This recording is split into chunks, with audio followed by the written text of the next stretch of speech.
नमस्कार। नमस्कार।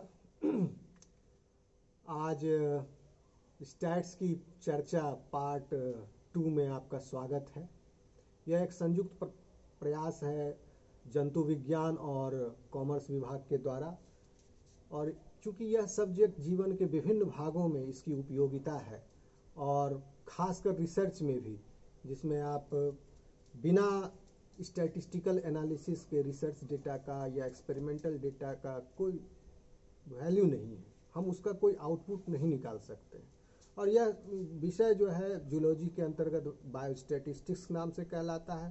सर के विभाग के अंदर भी एक स्टैटिस्टिक्स का पार्ट है, बिजनेस स्टैटिस्टिक्स कहलाता है। और आपके किस सेमेस्टर में है sir? MCom semester 1। MCom semester 1 में। हमारे यहाँ ये एमएससी सेमेस्टर 2 में पेपर CC6 का पार्ट है। इसके अलावा बीकॉम पार्ट 3 में भी स्टैटिस्टिक्स। बीकॉम पार्ट 3 में भी सर के यहाँ ये सिलेबस है। तो सर आज हम लोग भाग 2 में, चूँकि पिछली परिचर्चा में हम लोगों ने एक तरह से बायोस्टैटिस्टिक्स का इंट्रोडक्टरी पार्ट कवर किया और मैं था। श्रोता को बता दूं कि ये एक साप्ताहिक परिचर्चा है। साप्ताहिक परिचर्चा, जी हाँ, जी हाँ।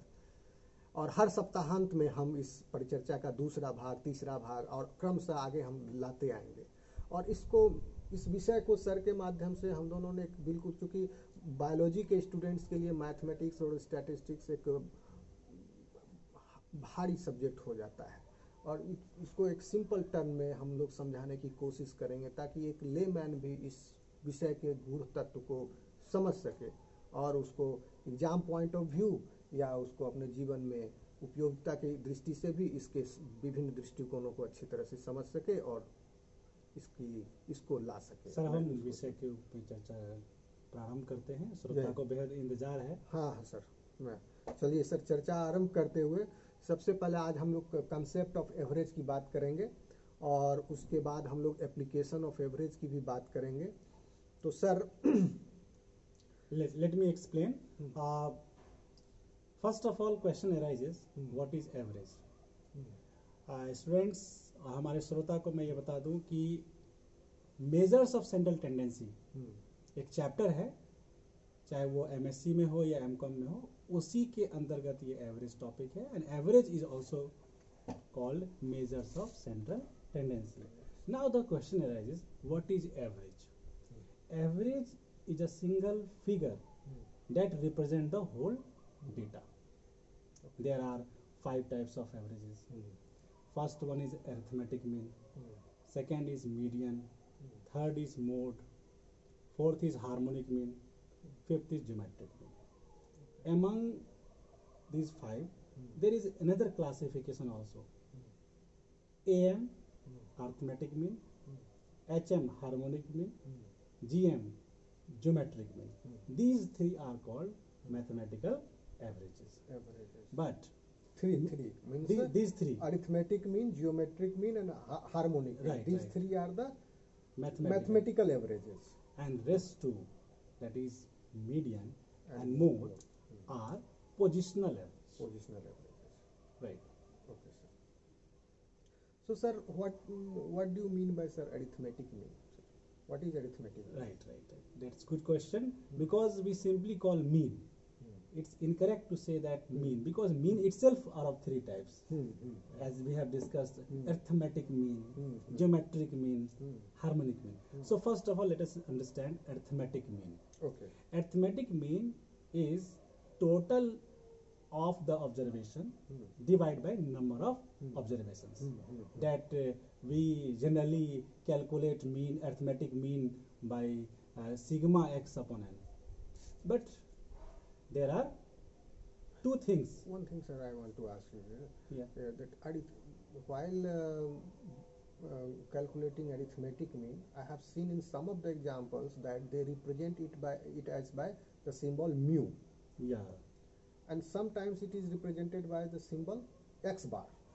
Yes, and So I get confused. Yeah, students also little bit get confusion of the symbol of mu and x bar. Let me explain what is mu and x bar. Yes, please, sir. In statistics, we know what is population and sample. If we want to calculate arithmetic mean of population, then mu, it is a Greek letter pronounced as mu, which is equal to sigma x upon capital N. Okay. So capital N represents number of item in the population. And sigma x is the total values. Total value. All the observations. Right. And But means, generally books, sum of all the. generally books use x bar, which is actually arithmetic mean of the sample. That is sigma x divided by small n. So a small n represents number of items in a sample. So we can say that mu and x bar are different on the only basis of only basis of n, capital N and a small n. Numerator is same, sigma x.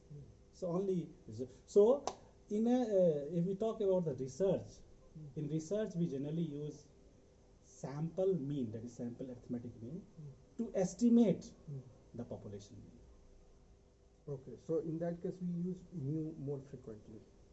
X bar to estimate mu. X bar to estimate mu. Yeah. Okay. Because it is very difficult to find mean of the whole population. So to find sample mean is very easy, and on the basis of sample mean we can estimate the mu also. Okay. So that is the basic difference between mu and x bar.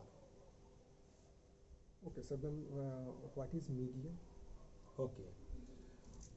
Median is the value which divides the whole data into two equal parts, and one part is greater than the median value, and other part is less than the median value. So the median is the middle value Yeah, of the middle, exactly middle value of the total number of observations. Right. Middle value. Yes. So if it is the middle value of the total number of observation, so in the case of if the number of observations are odd number is okay. If it is odd, Maybe odd, maybe even. Maybe also. even. So let me explain in different then cases. it might be difficult to calculate. Yeah. First of all, if we are trying to find median, we have to arrange the data either in the ascending order or Okay. descending order. Yes. But this was not in case of mean. Yeah, Any mean, either arithmetic mean, geometric because mean, the harmonic. total sum will come the same only, Yeah. whether you arrange it arranging or descending, or if it is in a not But, random but to find median, arrangement. Yes. but to find median, Hmm. the first step is to Arrange. arrange the data. Or you can say the array Yeah. data. Yeah. And the second thing, after arranging, we try to find out the position of the median, not median. First find the position and then calculate the median. Because median is positional average. So first of all it will tell us the position and then the value. So for finding position, there is a common and popular formula, that is n plus 1 divided by 2. Suppose we have taken data after arranging in ascending order, that is 10, 20, 30, 40, right? Okay. We have arranged the data in This this is manner. Yeah, the- ascending. Ascending. So Yeah. this is the even number of 5 items I have taken, 5 items. 5 items. Odd.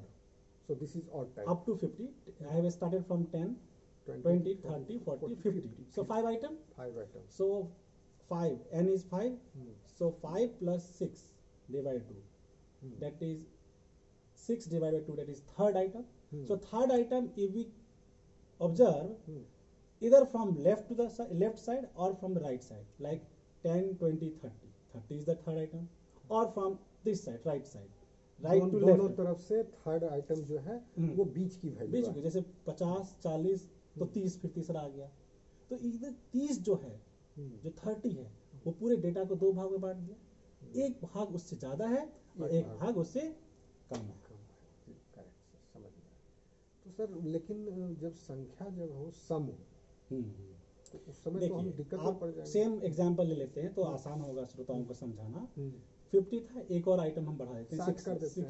60 कर देते हैं, तो n plus 1 divided 2 formula same रहेगा.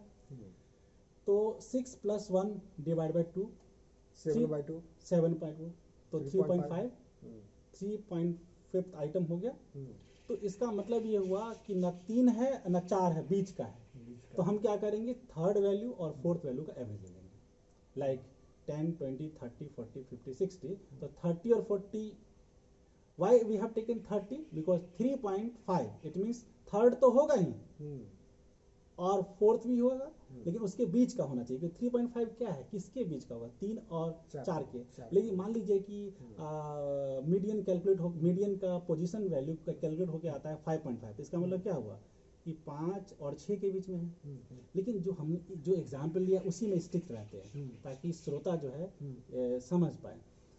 3.5 का मतलब 3 और 4 के बीच में होगा। तो 30 और 40 का यदि हमने एवरेज लिया, तो आप बताइए कि क्या आंसर होना चाहिए। 30 plus 40 divided by 2, that is will be 35 आएगा। 35। हाँ, सो इन ऑड केस में भी ऐसा नहीं कि बहुत डिफिकल्ट है, हाँ। बट हमें ध्यान रखना है, फर्स्ट वाले केस में डायरेक्ट आंसर आ रहा था, इवन वाले केस में ऑड वाले केस में डायरेक्ट आंसर आ रहा था, हाँ। और इवन वाले केस में हम बीच वाले दो का एवरेज। एवरेज ले। यस, बहुत आसान तरीके से सर आपने समझाया। और ओके सर, ये कंसेप्ट तो क्लियर। लेकिन sir now the question arises sir, तो थर्ड आइटम जैसे हम लोग सुनते हैं मीन, मीडियन और मोड। पहले हम एप्लीकेबिलिटी की बात कर लेते हैं, फिर उसके बाद हम लोग मोड। हाँ थर्ड में, ठीक। क्योंकि सिर्फ एवरेज एक्सप्लेन करना हमारा इस परिचर्चा का उद्देश्य नहीं है। ओके एवरेज का हमारा एप्लीकेशन क्या हो सकता है, उसकी उस पर हम लोग जब बात करते जी हैं। सर, जी। तो मीडियन जो है वो किस सेंस में यूज होता है, इकोनॉमिक्स कैसे यूज करते हैं, वो economics try to find out the status of the economy, like median income. Median income says that suppose median income is rupees 5,000 of any country. It means 50% population is more than that value. It means 50% population are earning more than that median value, More than and 5,000. less 50% population Below 5,000. yeah, below. Earning So, below 5,000. so suppose that this 3,000 value, median value becomes 5,000. It means economic status of the people has been increased. अच्छा, तो median value बढ़ने का मतलब sir यह हो गया कि हमारा इनकम इस एग्जांपल में तो एवरेज इनकम जो है पॉपुलेशन का वो बढ़ा है। बिल्कुल। तो इस संदर्भ में मीडियन की उपयोगिता सिद्ध होती है। इसके अलावा मैं एक और जैसे एग्जांपल लेता हूँ। दो देशों के बीच में अगर हम कंपैरिजन कर रहे हैं, जैसे हम अमेरिका और भारत के बीच में अगर हम तुलना करें कि वहाँ के लोगों का median value of the annual income क्या है, तो जिस भी देश का मीडियन वैल्यू ज़्यादा होगा उसकी इकोनॉमिक स्टेटस ज़्यादा है। सिंपल सी बात है। ज़्यादा समझेंगे। एक छोटा सा क्लासरूम एग्जाम्पल लेते हैं। यदि क्लासरूम में बच्चों के हमने एग्जाम लिए, 100 मार्क्स एग्जाम लिए, और बच्चों का मीडियन वैल्यू 60 आया फर्स्ट टेस्ट में, इसका मतलब क्या हुआ, 50% बच्चे 60 नंबर से ज़्यादा लाए और 50% बच्चे 60 नंबर से कम लाए। लेकिन मान लीजिए नेक्स्ट टाइम आपने एग्जाम लिया और वो 60 ना होकर के 65 हुआ, तो क्या आप कंक्लूड करते हैं? इम्प्रूवमेंट। यही है। करेक्ट, बहुत अच्छा। ठीक है सर, तो अब हम लोग तीसरा जो थोड़ी देर पहले कह रहे थे कि मोड की काफ़ी सुनने में आता है, मीन, मीडियन, मोड, लेकिन कई बार मोड जो है समझ में आता नहीं है क्या है, क्योंकि इसकी उपयोगिता उतनी मुझे लगी नहीं कहीं, या कभी पढ़ने में ज़्यादा आया नहीं। देखिए, प्राय हमें लगता है कि इसकी जो एप्लीकेबिलिटी है, common practice mode is not that much used. लगता है कभी कभी कि लिमिटेड है, लेकिन इसका मतलब ये नहीं कि इसका यूज ही नहीं है। जैसे मैं एक एग्जांपल एक्सप्लेन करूंगा अभी थोड़ी देर में। पहले मैं बता दूं कि मोड का कंसेप्ट क्या है। Mode is the most frequently item in a series. एक सीरीज में जो आइटम सबसे ज्यादा बार रिपीट होता है वो मोड है। जैसे मैं एक एग्जांपल लेता हूँ, मैं आपसे एक क्वेश्चन कर रहा हूँ सर, कि मान लिया जाए कि 10 है, 20 है, 30 है, 40 है, और 50 है, 60 है। आप क्या ऑब्जर्व करके बता सकते हैं कि कौन नंबर ज़्यादा बार रिपीट हुआ? हाँ, देख करके। जैसे क्योंकि अगर हम डिस्ट्रीब्यूशन देखेंगे नंबर्स का, तो जिसकी फ्रीक्वेंसी ज़्यादा होगी, जैसे मान लिया आप जो 40 मेरे वाले एग्जांपल, 40 की फ्रीक्वेंसी ज़्यादा लग रही है, तो 40 जो है वो मॉडल वैल्यू हो गया, मॉडल वैल्यू हो सकता है। तो जो ज़्यादा बार रिपीट हो रहा है। जैसे कि हम लोग के कॉमर्स में या बिजनेस में इस कंसेप्ट का मैन्युफैक्चरर यूज करते हैं। कैसे यूज करते हैं? मान लीजिए कि हमें हमने एक नई कंपनी स्टैब्लिश किया, उसके पास लिमिटेड फंड है, वो ये पता करना चाहती है कि हम कौन सा साइज हम मैन्युफैक्चर करें। कोई भी कंपनी है, ये गारमेंट कंपनी ले लीजिए, शू मैन्युफैक्चरिंग कंपनी लीजिए, कोई भी कंपनी लीजिए, तो सबसे पहले उसका प्रॉब्लम होता है कौन सा साइज बनाएं। हाँ, मीडियम साइज जो है ज़्यादा बिकता है। तो वो क्या करेगा, पहले एक सैंपल सर्वे करेगा, और एक सर्वे करने के बाद वो देखेगा कि कौन सा साइज ज़्यादातर लोग पहनते हैं, और जो साइज ज़्यादातर लोग पहनते हैं वही तो मीडियन वैल्यू है। तो उस पर ज़्यादा ध्यान देगा, वही तो मोड वैल्यू ज़्यादा या बनाएगा। या मोड इज मोस्ट फ्रिक्वेंटली। सो जो ज़्यादा बार, जैसे मान लीजिए कि 7 नंबर के जूते लोग ज़्यादा बार पहनते हैं, तो मॉडल वैल्यू इज 7। यदि 42 साइज टी शर्ट का मान लीजिए ज़्यादा लोग पहनते हैं, तो मॉडल वैल्यू ये हुआ।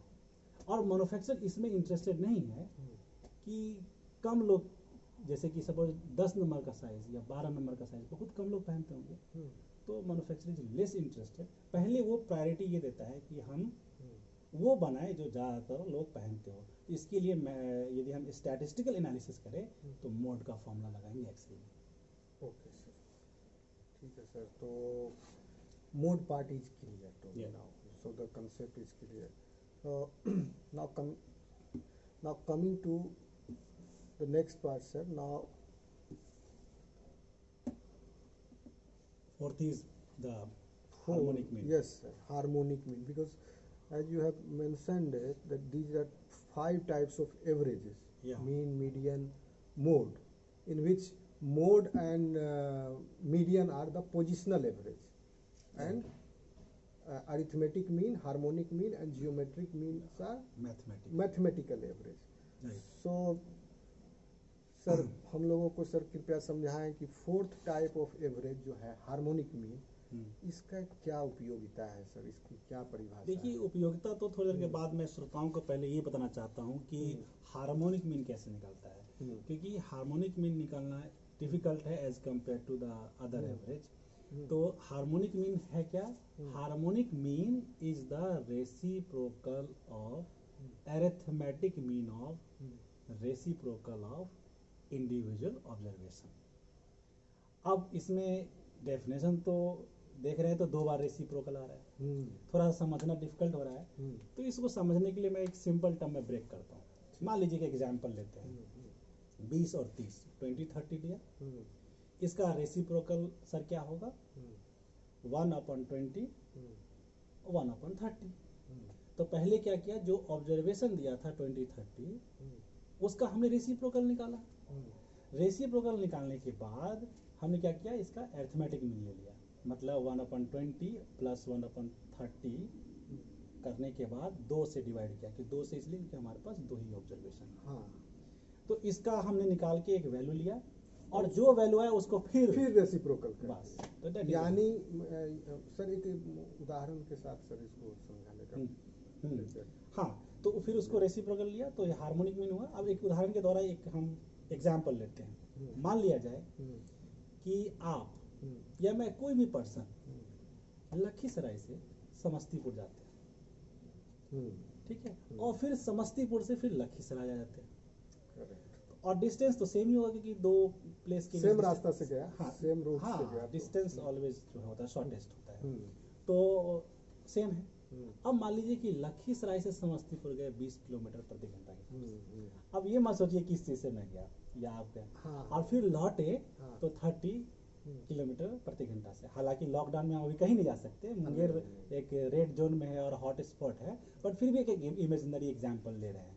तो मान लिया वो गया कार से, आया बस से, डिफरेंट स्पीड था। हाँ, डिफरेंट स्पीड था। या मान लिया कार से आया तो डिफरेंट। अब मान लिया जाए कि हम बच्चों को अभी से बोले या अपने श्रोताओं से कहे कि चलिए 20 के स्पीड से गए और 30 के स्पीड से आए, चलिए एवरेज बताइए, तो एक लेमैन क्या कहेगा, 20 + 30 / 2 25।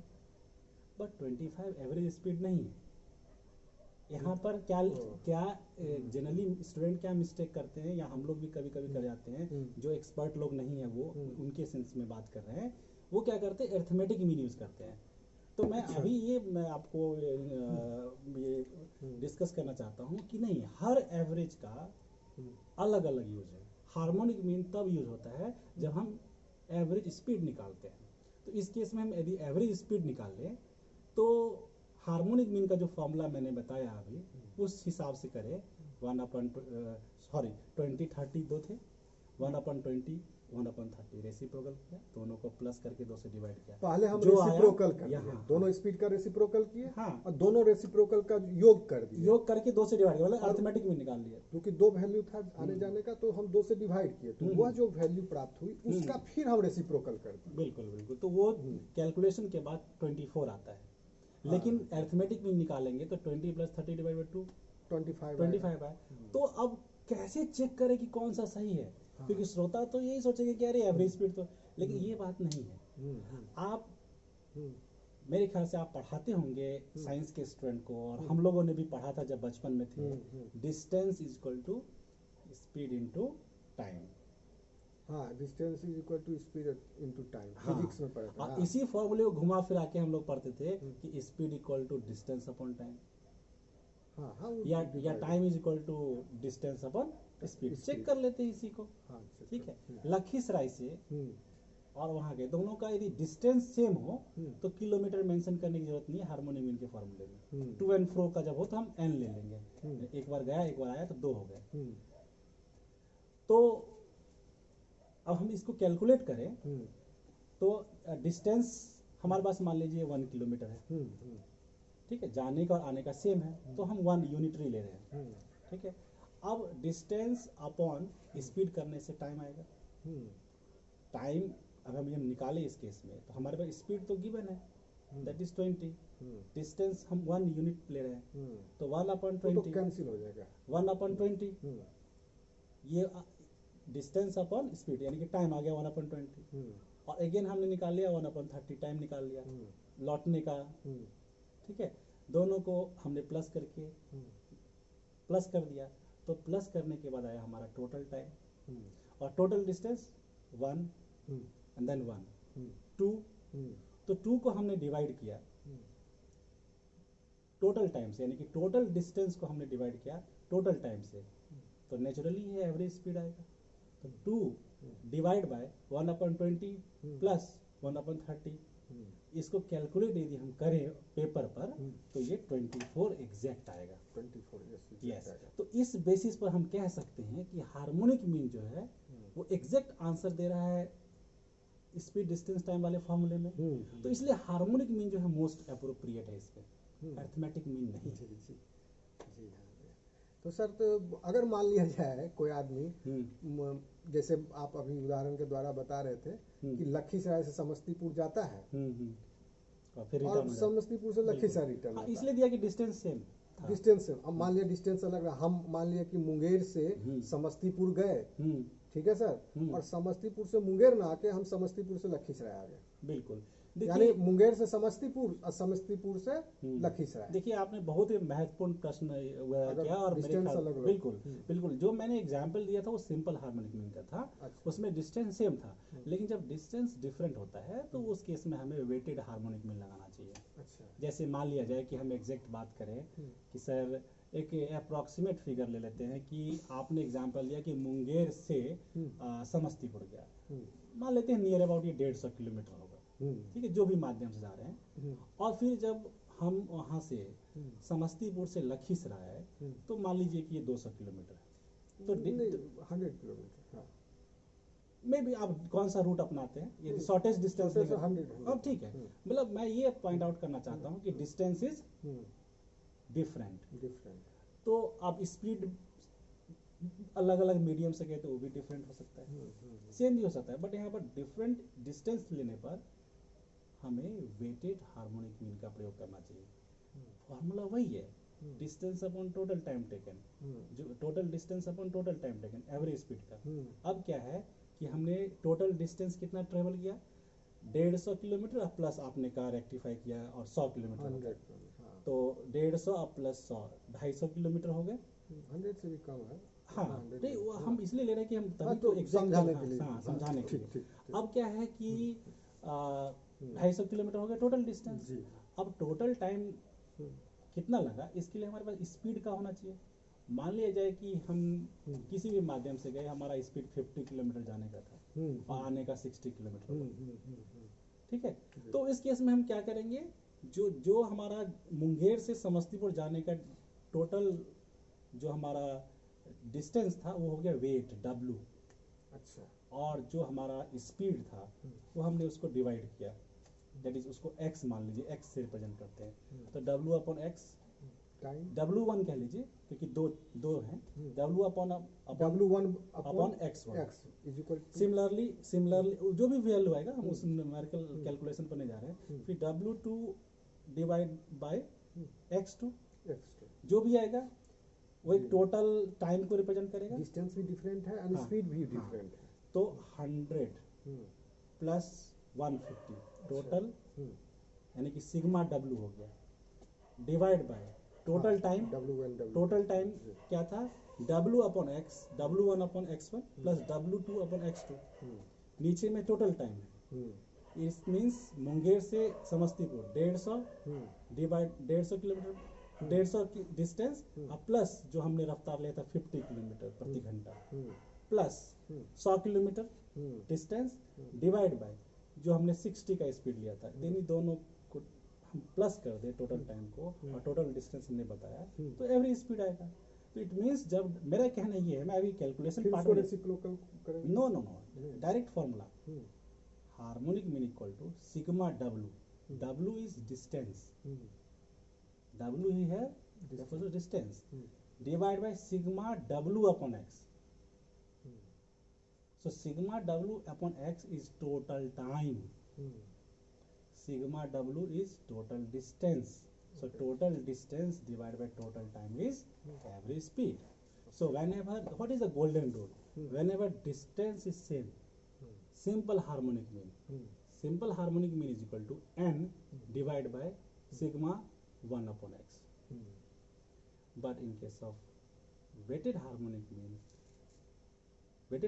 is equal to sigma W divided by sigma W upon x, where W is distance, x is speed. Yeah. So in real life, for calculating average speed, we apply harmonic mean. Harmonic mean in the case of Finding the average speed. average speed. Okay, sir. So, so this is about the harmonic mean. And the third one was the mathematical average. The third one was geometric mean. Geometric, mathematical average, but this is the last out of total average. Okay, sir. So, what do you mean by geometric mean? How it is useful in economics and biological fields? Right. Can you Geometric throw mean light on is this? the nth root of product of n items. Okay. Suppose that we have 5 observations, 10, 20, 30, 40, 50. Multiply each one. 10 multiply by 20, 20 multiply by 30, 30 multiply by 40, 40 multiply by 50. 5 items, take the fifth root. So this is the formula, no? This is the formula. Formula. Yeah, so calculation part. Calculation. But one question, Concept-wise, I want to one understand. question arises whenever there is a bigger calculation. There are 100 items, and we have to multiply each, and we have to take the root of 100 root of the product. In that case, we should use log and antilog. Okay. For to calculate, to simplify the heavy calculation, we use log and antilog. And today we are not going into so much detail about log and antilog. Yeah, the yeah. board will be required. Yeah, yeah. Next time we will arrange the board, or we can display it on computer also. Yeah. And we will make a separate video of this. So, but the conceptual or concept-wise, sir, please throw some light on this. If we talk about the applicability part, geometric mean is used where we have to find the percentage growth rate or the percentage change. Suppose if we take example of economics or business, suppose if we want to know the percentage change in the price level, that is, suppose if we want to know the rate of inflation, in economics it is very Yes, yes, yes. So for finding the rate of inflation, we use geometric mean. And in case of investors return, some returns are negative, some returns are positive. In that case, again, arithmetic mean is not giving the same, not giving the correct and appropriate return. In that case, when some returns are positive, some returns are negative, we should use geometric mean for finding the percentage return over the time period. Like Okay, sir, if I ask in your subject, you always try to eager know about the percentage growth rate of bacteria. Yes, some Yeah. bacterial colonies grow faster, Yeah. and some types of bacteria grow slower. Yes, sir. Okay, so if we want to compare both the growth rates, in that case we can use this. Yeah. Geometry. Now I have newspaper. I heard about the corona cases. Yes, in different Yeah. countries. it Please is- explain in context of geometric mean. So in different countries, the growth of corona cases are different. Right. Okay. Hmm. Nowadays, this is very sad to see the conditions that corona is rapidly growing, or you can say exponentially growing, or compoundly growing. Right. So if we want to compare the growth of corona case in different countries, suppose in America it is growing with a different rate, in India it is growing with a different rate. So in that case we might use this geometric mean. Yeah. I want to quote one classic example from economics that students are always eager to know what is the percentage growth rate of population of India or any country. Suppose in 1991 the population figure is given. In 2001 population figure is given. In 2011 population figure is given. And population is growing at compound rate. So in this case, the percentage rate of population we can also determine with the help of formula of geometric mean. So what we try to say, for finding the percentage change, we should apply geometric mean. Yes, because this is not the linear function. Yeah. This is not the linear function. In corona case, it was exponential function. Exponential linear function. But in case of a population, the population growth rate is a compounding rate. Compounding rate, sometimes it reaches plateau, sometimes it goes upwards, sometimes it goes downwards. So in different case, अगर महामारी फैल गई उस reason में या उस देश, जैसे अभी महामारी फैल रही, कोरोना फैल रहा, लोग मर रहे हैं और भी ज्यादा बढ़ गया तो हमारा पॉपुलेशन ग्रोथ नीचे चला जाएगा या प्लेट्यू अटेंड करेगा, लेकिन और कोरोना भी बढ़ते जाएगा एक्सपोनेंशियली। तो हमको जहाँ पर लीनियर फंक्शन नहीं है, एक स्ट्रेट लाइन नहीं है, उस केस में हम ज्योमेट्रिक मीन को अप्लाई करेंगे to compare between two sets of values. So sir एक बार जरा एक ग्लांस लेते हैं कि सारे एवरेज का यूज कहाँ पर है। हाँ सर, मीन जो है एक बार फिर से समराइज कर लेते हैं। अरिथमेटिक मीन जो है जी। वो परफॉर्मेंस मेजरमेंट के लिए होता है। अच्छा। जैसे किसी बच्चे का एवरेज मार्क्स है, एवरेज मार्क्स क्या मतलब, वो x bar equal to sigma x अपन ये फॉर्मूले से निकालता है, या सिग्मा x अपन कैपिटल जो भी कह लीजिए, 5 सब्जेक्ट है और 5 सब्जेक्ट सारा का सारा आइटम मिले तो पॉपुलेशन यही हो गया।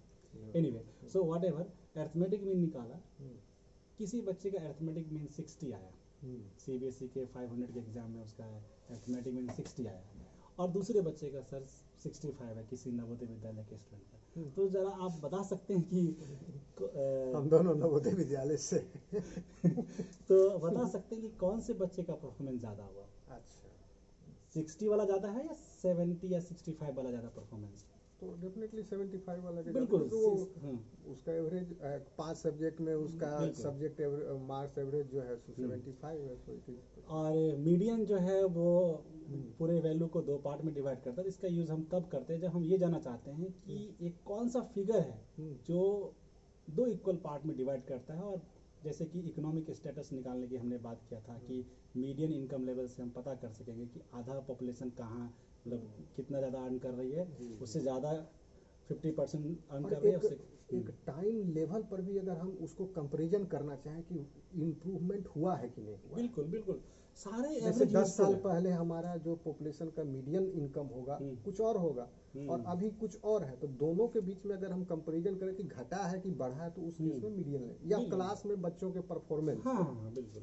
और जैसे कि मॉडल वैल्यू की मैंने बात किया तो मैन्युफैक्चरिंग कंपनी जनरली इसका यूज करती है, चाहे जो भी मैन्युफैक्चरिंग कर रहा हो साइज का पता करने जो के लिए, ज़्यादा बिक रहा है, या जिसका फ्रीक्वेंसी जो ज़्यादा है वो ज़्यादा बनाएगा। ज़्यादा लोग इस्तेमाल करते हैं। और fourth harmonic mean average speed निकालने के लिए इसमें दो केस था कि जब डिस्टेंस दो के बीच में सेम हो और डिस्टेंस ट्रेवल डिफरेंट हो, तो उस केस में जब डिस्टेंस ट्रेवल डिफरेंट हो तो वेटेड हार्मोनिक मीन का प्रयोग करते हैं, और जब डिस्टेंस सेम है तो सिंपल हार्मोनिक मीन का प्रयोग करते हैं। और जो लास्ट केस जो आज के अभी कोरोना के संदर्भ में सर आपने हाईलाइट किया, हाँ ज्योमेट्रिक मीन, जो कोरोना के केसेस कितने रेट से ग्रो हो रहे हैं इंडिया में या यूएसए में हो रहे हैं, उसका ग्राफ देखिए ऐसे भागता है। तो उस केस में यदि आप परसेंटेज ग्रोथ रेट निकालना चाहते हैं कि कोरोना केसेस है, तो उस केस में हमें जो है ज्योमेट्रिक मीन अप्लाई करना चाहिए सर। अगर हम मान लिए कि भाई मार्च महीने में कोरोना का ग्रोथ रेट क्या था और अप्रैल महीने में उसका ग्रोथ रेट क्या था, या डिफरेंट कंट्रीज के बीच में हम जब उसके ग्रोथ रेट का कंपैरिजन करना चाहेंगे तो जियोमेट्रिक मीन का सहारा लेना पड़ेगा हमको, क्योंकि दिस इज नॉट। तो सर अगले एपिसोड में फॉर्मूला इसका कॉम्प्लेक्स है, we will take the sir board पर अच्छे से समझाएंगे उसका फॉर्मूला। सर हम लोग अगले एपिसोड में ये डिस्कस करेंगे कि कौन सा एवरेज बेटर है, और लॉग और एंटी लॉग की भी चर्चा की थी, इस पर भी हम लोग चर्चा करेंगे, कुछ और भी इंटरेस्टिंग तथ्यों को लेकर के आएंगे। आप इस संदर्भ एंडिंग नोट में कुछ कहना चाहते हैं? ठीक है सर, बहुत मज़ा आया, काफ़ी ज्ञानवर्धन हुआ हमारा, और अगले भाग में हम लोग इस पूरे चैप्टर को, मतलब जो हमारा मीन वाला चैप्टर था, मीडियन मोड वाला था, जिसमें हम मेजर्स ऑफ सेंट्रल टेंडेंसी, जिसमें मीडियन मोड, एवरेज और जियोमेट्रिक मीन, हार्मोनिक मीन, ये सब को कवर करना एक बड़ा पोर्शन जो हमारे सिलेबस में था, जिसमें बायोस्टैटिक्स पढ़ते थे सर के एमकॉम सिलेबस में भी और हमारे जूलॉजी के सिलेबस में भी, दोनों आज हम लोग लगभग खत्म कर दिए हैं। और थोड़ा सा आउट ऑफ द बॉक्स जा करके हम लोग इसके क्वालिटेटिव एस्पेक्ट पर नज़र डालेंगे, तो उससे थोड़ा और मज़ा आएगा। हम लोग नेक्स्ट वीडियो में इसकी चर्चा करेंगे। तब तक के लिए हम विदा लेते हैं, अगले सप्ताह फिर मिलेंगे। धन्यवाद। अगले सप्ताह फिर मिलेंगे, आपका आशीर्वाद बना रहे सर। धन्यवाद।